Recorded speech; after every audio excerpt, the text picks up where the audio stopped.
สิเลดำปีเตียงบนนุ่มจะเก่าด้วยเสื้อเก่าๆยังยาวมันดีที่เจ้าได้ดีให้สื่อพี่แน่เด้อก่อนพักข้างสิได้เด้อ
เลี้ยงไอ้มันเกิดว่ะ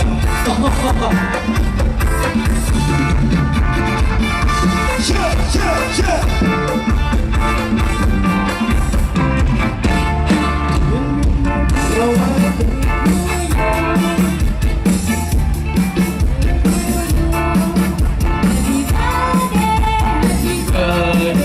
Happy birthday to you. Happy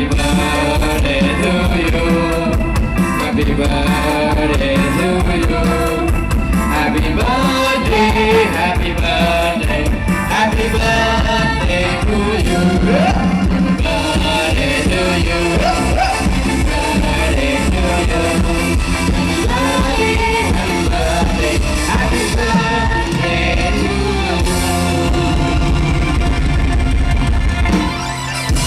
ไปพายนุ่มนับกันไปพายนุ่ม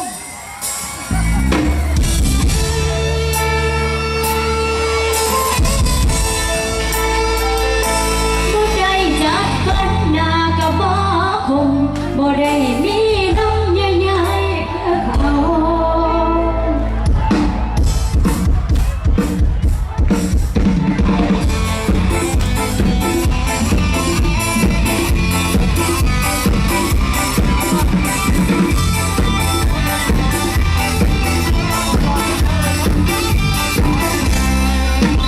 น้องก็จะโฮมตัวนี้คนที่บ่มีค่าคนที่ได้ตามหาคือคนสวยน้องนั้นมีแค่ใจถ้าอยากบ่ได้รับรู้เลยถึงว่าสวยเอาใจให้ไปน้องก็รู้ว่าน้องหน้าตาคงไม่บ่ได้จังใดก็แค่เขาวันทุกที่บ่ได้กับมึงนะก็บ่คงบ่ได้มีน้องยิ่งทำน้องบ่ได้เข้าไปเลยน้องบ่ได้มีทำเอาต้องเราเป็นทำวันใดก็ยกว่าเฮาบ่ใหญ่เลยต้องแพ้เขา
ส่วนดื่มแต่ผมโอเค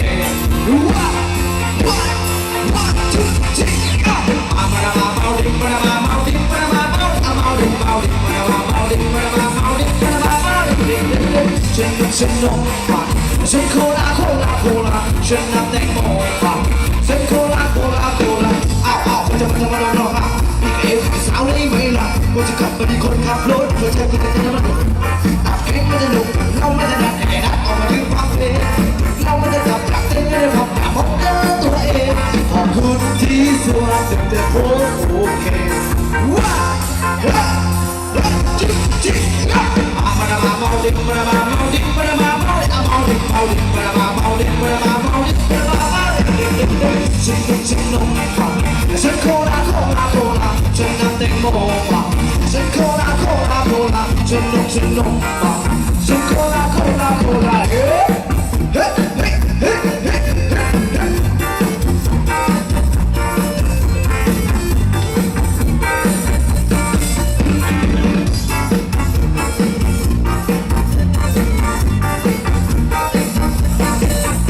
จะหาแท็กซี่ด้วยปานีหายากับพลบา Come on let's go มาดามาเมาดิมาดามาเมาดิมาดามาเมาดิเมาดิเมาดิมาดามาเมาดิมาดามาเมาดิมาดามาเมาดิฉันนมปังฉันโคลาโคลาโคลาฉันน้ำแตงโมปังฉันโคลาโคลาโคลา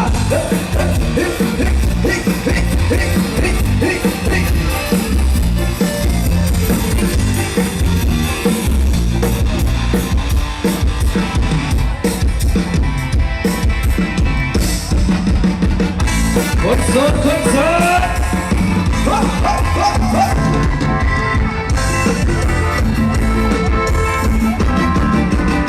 ทำไมน้องไม่แต่งงา